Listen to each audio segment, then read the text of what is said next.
Hi, I'm Helena.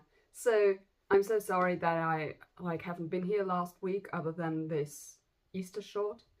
Um, I've been sick, so I'm still sick kind of. You can probably also hear it in my voice because I don't know, since I started singing like 10 years ago, longer than 10 years ago, always it's either it doesn't affect my voice at all, or it starts with my voice. Like when I sing something wrong, which I did, then it's immediately my voice shuts down, and then my body thinks, oh, the voice is down, so we can be down also. So it's kind of like this chain reaction going on, which is utterly annoying, obviously. So, today's lipstick, as always, and by as always I mean the second time. This is Maybelline's Natural Rosewood number 670. This is also something where I'm like, I'm a soft summer. I knew it. Pink's my best color. Not momentarily because I'm still sick, but I'm a soft summer and you see it.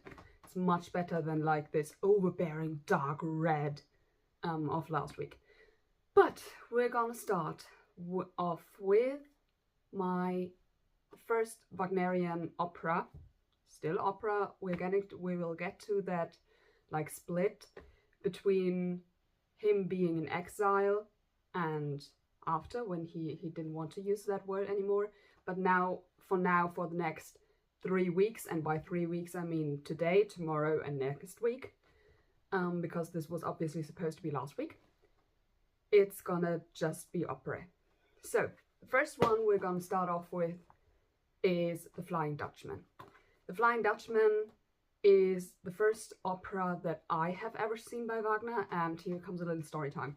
So when I was younger, when I was about 14, 15, I, by chance, because it was home alone and I didn't know what to do, and I just like scrolled through the stuff my mom had, and she had Le Nozze di Figaro from Salzburg, I think in 2006, and I absolutely fell in love with it, and I never had this connection to opera before, and this was kind of my starting point with it.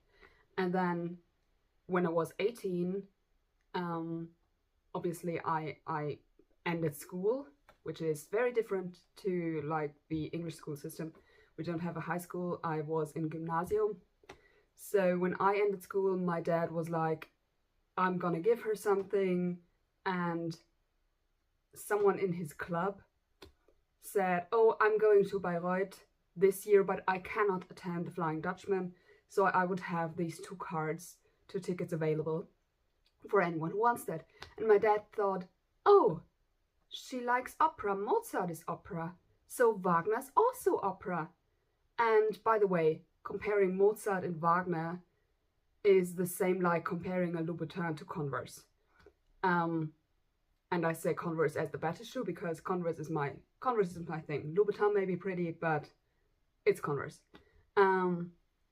Basically, they're both shoes, they're both composers, they're both opera, but it's got nothing to do with each other, let's be honest. It's also a different structure, it's a whole different music, it's a whole different orchestra.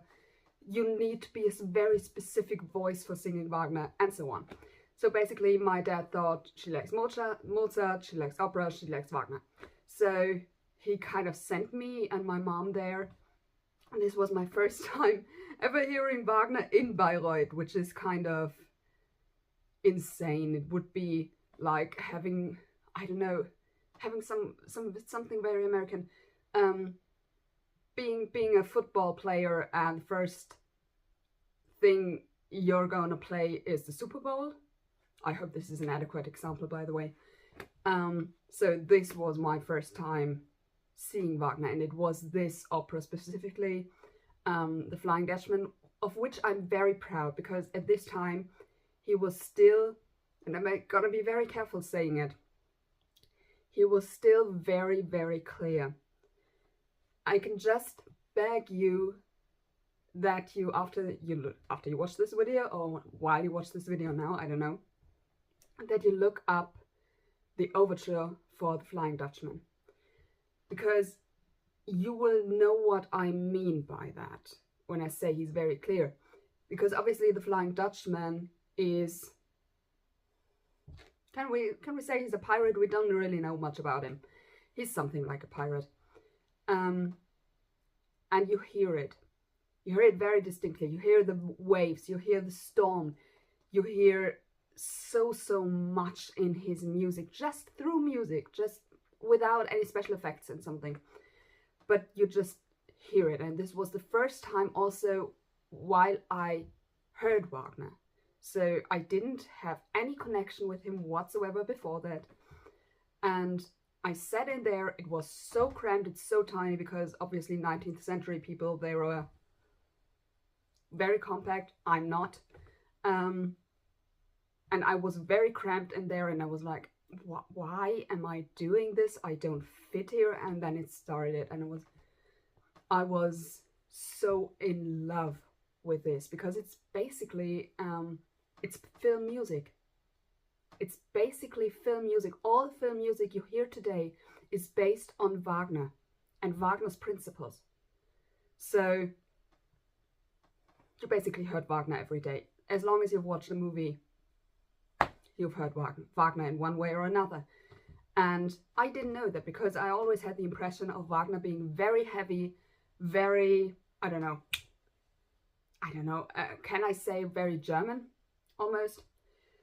And I don't know, I never thought I was the kind of girl to like this stuff. I always thought I was like this Italian, flattery, sweet girl, and I'm not, I'm a German girl. Stand by it. I can hardly watch Mozart, can hardly hear Mozart anymore. It's really odd, actually, because for years my life was just Mozart, and then there was this break, and after this it was never the same. Either you hate Wagner or you love him, and I love him, I adore him. He's it, but just musically. We talked about this, like in the Ludwig video. He was not a good person, not at all. But I can accept that he is the best composer of all times. So, after 7.5 minutes more than I wanted to talk about anything other than the opera itself, we're gonna start with it. By the way, I don't think you have this stuff. It's called a Reklam, where you got like the whole text inside, just to carry around with you. It's every teacher's favorite thing. But anyway, my voice is doing really strange things right now, and it will not get better. Anyway, so the Flying Dutchman. As I said, we don't really know much about himself. So what we know is he is something like a pirate. And I say something like because we don't know whether he was sent by a king or something, or if he does this by himself. And I had this vocabulary, but I already forgot it. So anyway, we don't know what he's doing. And this is also, he's the Flying Dutchman, obviously, but he doesn't have a name, and it doesn't take part in the Netherlands. So this takes part, apparently, I think, what we all think it's Norway. So we're gonna say Norway. Basically, the Flying Dutchman is cursed by God himself, which sounds really weird because, as you know, I'm not Christian. So it's always really weird when I like say this, by God. Because he wanted to take a particularly dangerous route, and he wasn't able to do it. But he said, I will not give up. Never. I will never in my whole life give it up. I will do this till I die. And Satan was like, oh yeah, sounds good. We're gonna do this. Until you can pass this, then you're gonna stay alive. And this is obviously, like, I don't know. For me personally, eternal life doesn't sound so great. Because especially like when you're on the sea the whole time. Oh, I'm so sorry. I feel a cough coming. This was a lighter one, by the way. So eternal life doesn't sound so good, and it also wasn't good for him. But God gave him a way out. So he said, if you find a woman that will be true to you until she dies, then you can die alongside her. So kind of in the same moment. But, and here's the clue, and I don't know like whose idea this was, whether it was Satan's or God's. It was basically, he can only go on land every 7 years for 1 day. 1 day only. And he has to find a woman, marry her, and she has to be true to him till she dies. Which is, of course, if you only see your husband for 1 day in 7 years, is quite rough, I might say. And by the way, if this story reminds you of any Disney movies, like, just saying, comment down in the comments below which one it is. Might be might be a good, I mean, it's so obvious, obviously, but anyway, so comment in the comments below if you know what I mean, or which movie I mean, which movie franchise, which they will destroy by not having back the master of the show and the master of the ship. Anyway, so this is kind of the pre-story. Like, here's the captain, he cannot die, we don't know how long he has been on sea. There was a production in Munich specifically where they were like, he was in 18th century attire and everyone else was in modern clothing, like what I wear now. So this is kind of what's going on. He has been there for hundreds of years and he's completely, I think, overwhelmed by what he sees. But let's get on with it. So in Norway, we have like a very rich guy who's also on a ship who's called Daland. He's a widower. He has a very pretty daughter, and we all know where this is going. Obviously. So he has a very, very pretty daughter who has a crush on someone she has never met. The Flying Dutchman, obviously. I mean, come on, we all knew this was coming. Obviously she has a crush on the Flying Dutchman, and she also always thinks of him, and there's a picture in their living room kind of, and she always gazes at it and thinks, oh, I'm gonna be the one who is gonna save you and stuff. By the way, her aria, or song, I don't think it's specifically called an aria, her song has very many resemblances to Nearer My God to Thee from Titanic, which might be a nice nod. But anyway, so her name is Senta, which is a very old-fashioned German name, and no one would call their child this today ever. But as I said, her name is Senta. Then she has an older nurse whose name is Mary. She's written Mary like in English, but she's actually called Marie. So she's her nurse, and she, like, for years sang her the ballad of the Flying Dutchman when she was little. Why would she do that, you ask? Well, we are gonna have a theory very late in the video once I'm through with all the persons and I'm through with telling you the story. So anyway, this is her nurse, and then there's also a huntsman named Eric, and he's kind of betrothed to Senta, but he's not good enough for Daland. So this is kind of the story. So Daland and the Dutchman meet on a deserted island when they were, like, by the wrong winds blown over to a specific island. And Daland had always had this dream of marrying his daughter off, obviously, and then there's this mysterious guy who's apparently very, very rich, because obviously if you can steal or pirate for hundreds of years, you're gonna be very rich. And he can also, as I said, he can never go on land, and like, hide the stuff, so he always drives around with it. But obviously the Dutchman is obviously so devastated because he's so tired of this life that he has to lead.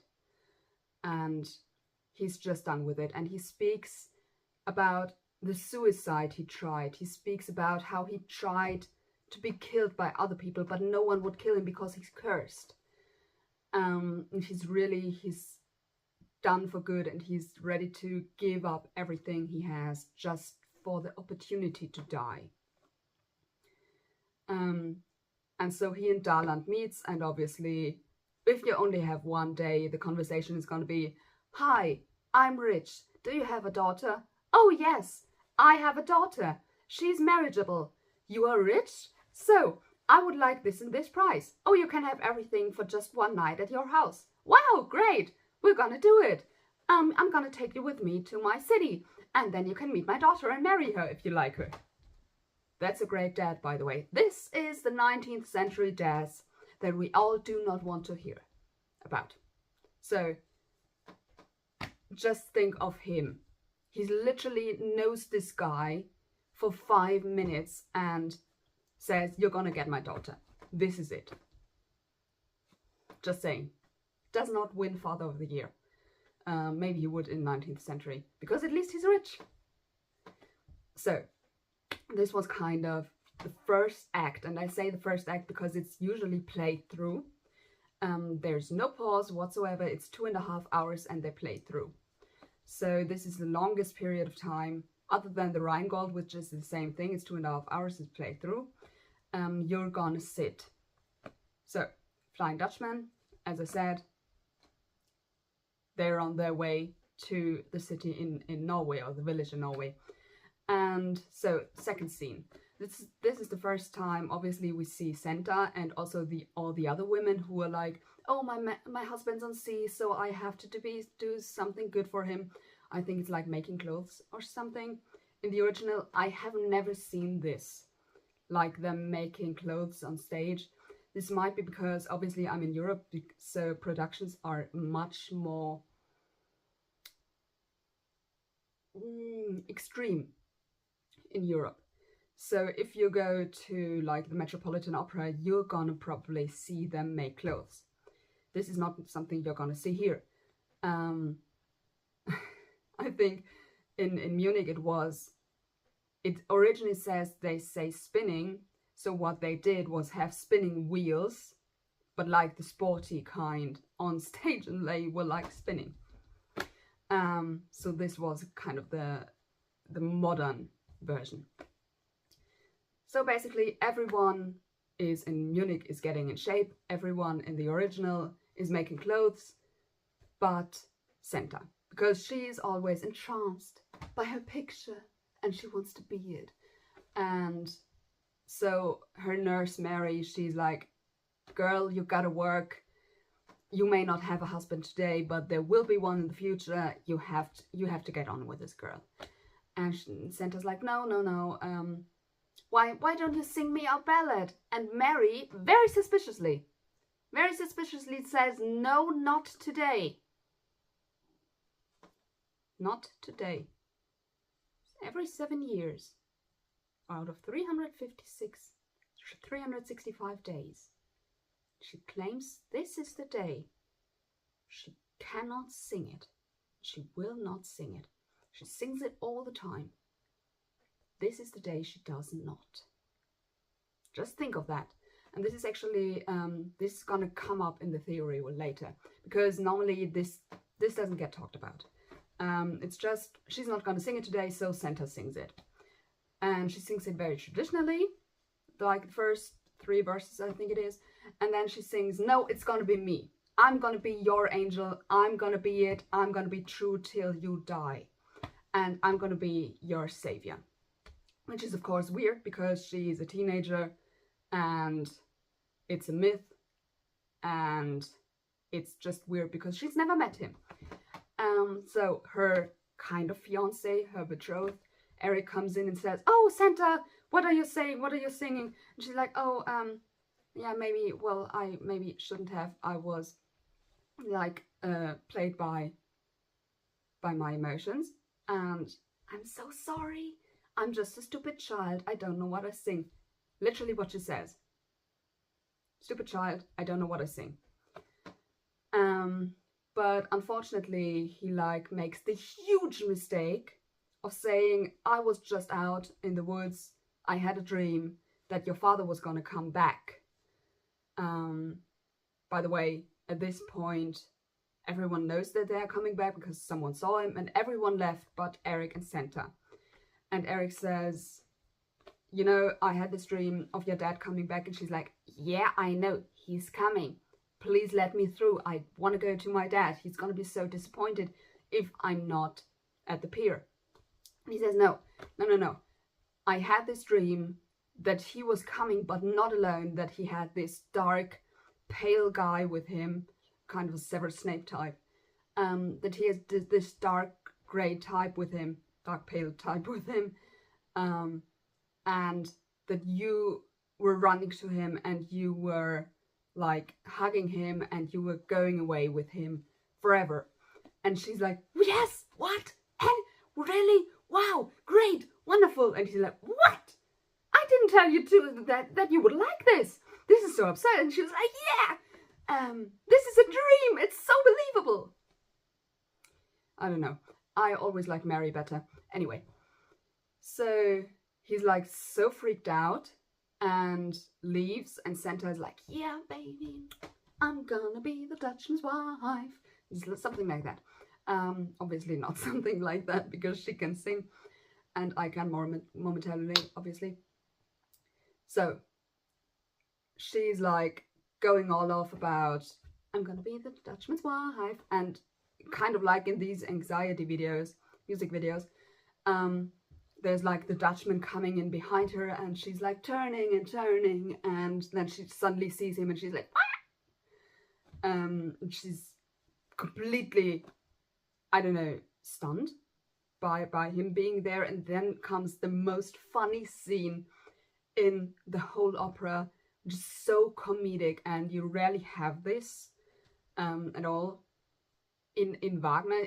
There's a few things that are comedic, but this one really is, because it's like the Dutchman and Santa are looking at each other, and then Darland comes in and he sings his little aria, which is like, oh yeah, great, you already saw each other, it's so cool, do you like her, do you like him, it's so wonderful, so this is the kind of guy I want to have you married with, so you could be his wife by tomorrow. See the beautiful gold earrings that he gave me, you could have it all by just marrying him. Do you like him, do you like her?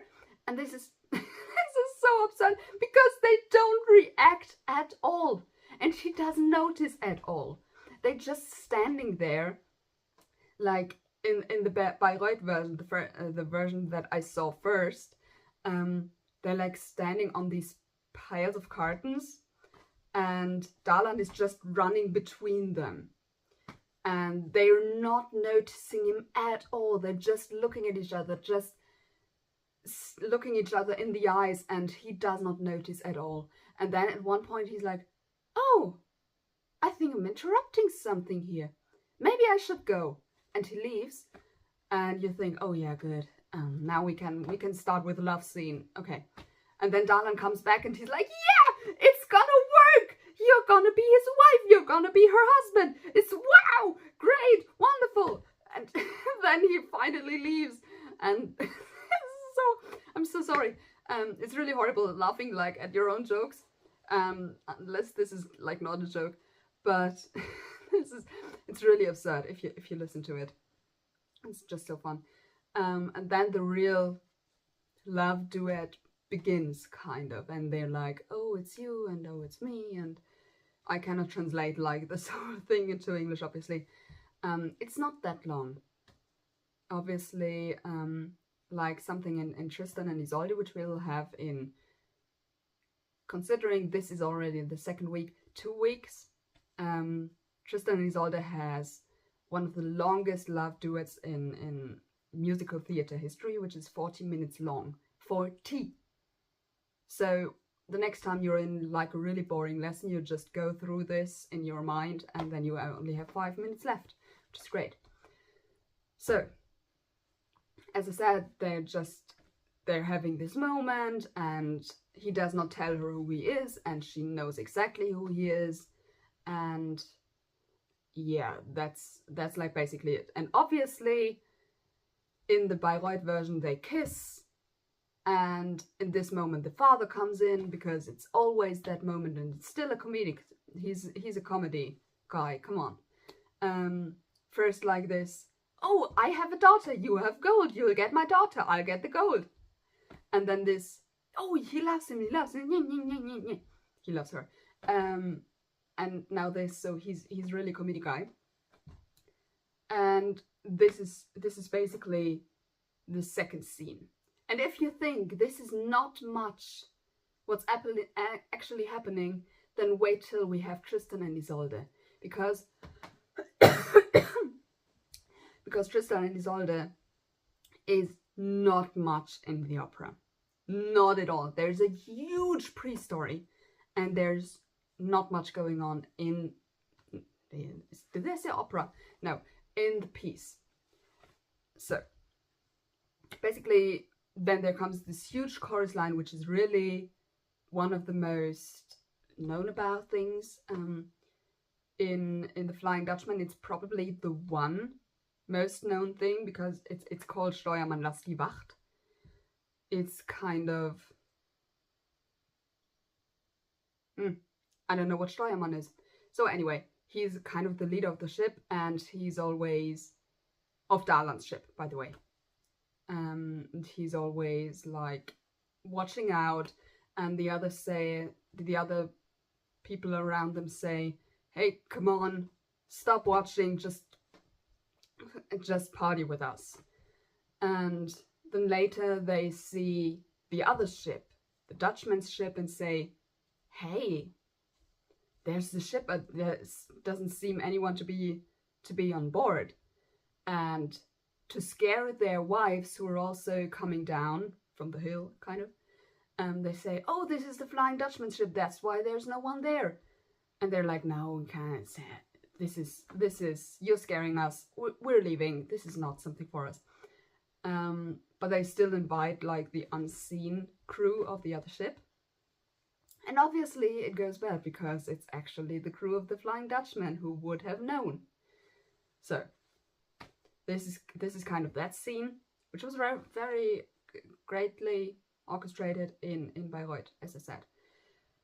So, next thing is you see Santa coming out of her house, and she's going to the pier. She wants to leave. She wants to leave with the Flying Dutchman. He's her guy. And Eric's like, no. I'm gonna be your savior. I'm the only guy, apart from Mary, but she's like not really much mentioned, which is so annoying. And he says, no, I'm gonna be your savior. He's not good for you. I will remind you of all the good times we had together. And he's like, oh, you remember this day, and you remember that day, and we were so in love, and we were kind of betrothed, and when your daddy left the last time, you hugged me so tight, and you said you never wanted to leave me. And obviously the Flying Dutchman hears it, and he says, girl, I'm the Flying Dutchman. I will not marry you because I love you so much, and I know that every girl who lies to me, betrays me, who's not true until she dies, will die beforehand after she was untrue to me. So we're not even gonna get married, and I'm gonna leave now, and you can live your life. And obviously she does not like that, and he leaves and he goes away on his ship, and she runs after him off the cliff, and she dies in the water, obviously. And at the same time, I think the original is, I've never seen it with a ship, obviously, because it would be too much to do, unfortunately. So in the original, the ship sinks. In the moment she dies, the ship sinks, because she has been true to him until she dies, even though they weren't really married, but she was true to him until she died. And this is the end of it. It's just 2.5 hours, it's not long. This video already is a half an hour long. So, to my favorite theory, Mary. So obviously I may have teased this a little bit. So Mary is obviously my favorite person. So most of the time it's, especially with Wagner, it's one soprano, one mezzo soprano, but in the ring. But in the ring there's everything 3 times. There's 3 gods, 3 goddesses, there's 3 Rhine maidens, I think is the English word. It's the 3 is the perfect number in the ring. Never forget this. Also, the funny thing in the ring is there's just 2 giants and 2 dwarves. So they're not perfect because there are only 2. Anyway, in everything other than the ring is completely different. The ring is also not, there's nothing about religion whatsoever. Everything else is very Christian, so to say. But as I said, it's usually 2 women. One soprano, which is Senta, and one mezzo soprano, which is Mary. So I personally, I'm gonna say it, I always liked the mezzo sopranos better. It was also like when I was young, watching, I don't know, Barbie movies or whatever. When they came up, I didn't watch so many of them. I always liked the best friend better than like the main girl character.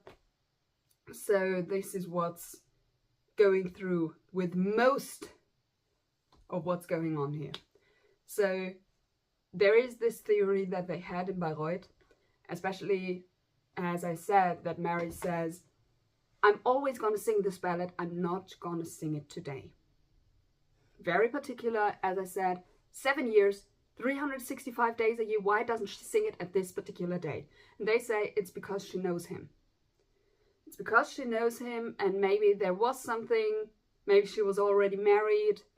This is my personal theory, by the way, that she's already married when she met him, but she has kind of the same obsession with him as Senta, and she wanted to save him, but she was unable to save him because she was already married.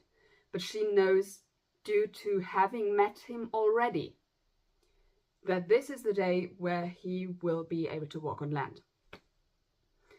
And so this is obviously only like in the text this one time. And I have to say, and I'm gonna say it because she's my favorite Bayreuth singer, this was the first time that I like fell in love with a role. With a Wagnerian role. She was the first I fell in love with, Marie, obviously, and she was sung by this extraordinary singer whose name is Christa Meyer. We will come to her later on because she's a Bayreuthian, I don't want to say dinosaur, but she's kind of such a stable, and this because she sings, I think she almost has everything sung in Bayreuth she could with her voice, and she's the current Queen of Gods in the ring, to which we will come, and this is a reason why I'm pro her and not pro her husband in this one. But as I said, we will get to that. But she played this so beautifully, and she's such a good actress, plus being a good singer obviously, that she really had this hardly existing story in the book coming on stage. For example, there was just this mainly one scene, 2 scenes. Just thinking of this, 2 scenes. So while Senta sings her ballad of the Flying Dutchman, all the other women, all the other wives are around her, but Mary's in the beginning, she's, 1 second. I'm gonna do this now, kind of. So she has her hair back and all, and she doesn't want to listen to it. She stands like this, and then as long as she listens to this ballad, she what does she do? I think she first takes off her glasses, and then she opens her hair that is like flows all around her face, which makes her obviously really feminine in this Bayreuth version, because her hair is closed. She has those glasses, which also made her me loving her more, because there's not so many like singers with glasses, especially not on stage. And she's like opening her blouse a little bit and all. So she's the only one who really looks at, well, us, the audience. And after this is over, she like puts her hair back up, or at least in a ponytail, and she gets her glasses back on and closes her blouse a little bit. But she really only sees him at the end of it all. So I think she kind of suspects it, what's going on. But she doesn't know yet. But only when he's leaving and Santa says, "No, don't leave, I'm gonna be true until you die." And in this version, this version it is, to be specific, this is the one that I saw in 2018. Yes, 2018. I wasn't sure if it's 2018 or 2019. And in this version, she doesn't jump off a cliff, because again, we don't have the ship, but she opens her veins on her arms. And so Mary only sees that, but she comes through the crowd, and she stands in the middle of the stage, and she stops dead in her tracks when she sees him. And she's so, I don't know, horrified, kind of. Maybe not only by the fact that her that her kind of daughter is just killing herself for the guy she loves, which is still the thing, but also like that she won't be the one to save him. Because the other thing is, obviously, we don't know when they met, because obviously Mary, or the nurse at this time, is about middle-aged, or well, probably before middle-aged, about 40 or something. So he only could have seen her if she was 40, then he could have seen her when she was 33, or when she was 26, or when she was 19. So could be that he doesn't even connect the dots between the girl he knew and the woman she now is. But she knows who he is. He doesn't really know who she is, which of course I think would break your heart even more. Not only like the guy you love is now being saved by your kind of daughter, but also he doesn't even remember you. And I thought she played that so beautifully, and this is my favorite theory, and makes so much sense. Yeah, I just love this one. So this was The Flying Dutchman. I hope I have said this okay. So there's, by the way, an exact of this one. This one I saw. Krista's not even on there. There she is, Mary. Ha! There's this exact version that I heard is on YouTube Music, so it should also be on Spotify. I'll probably link the overture below, because obviously if you don't know German, I mean, you could obviously learn it, but I don't think German is that bad. But people say it is bad, and it's much worse than Italian to learn. Obviously, I learned a bit of Mozart Italian, which is not usable today. But it won't get you so much anywhere, I would say, if you don't really know like the lyrics and something. Or I think you can look it up, probably. So anyway, this was The Flying Dutchman. I hope you like it.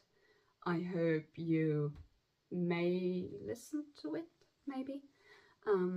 I would love to see like more people being into this, because it's so underrated, I think, with my generation. I don't know so many people who like this stuff, and if they heard about Wagner, they just say, oh, it's really heavy, or they just like know the sayings. I would say, if I say I saw Tristan the other night, oh, and Isolde, so I'm like, yeah, but they usually just say Tristan. It's like Les Miserables. No one says Les Miserables, it's just Les Mis. So anyway, I would love for you to hear if you like heard the overture or something, and what you thought of it. By the way, there's also, as I said, this part in the overture that was really reminding me of Nearer My God to the End. I think Titanic stole it. But yes, and tell me who this reminds you of. Maybe, just saying. So, have a nice day, and yeah, that's it for now. Bye.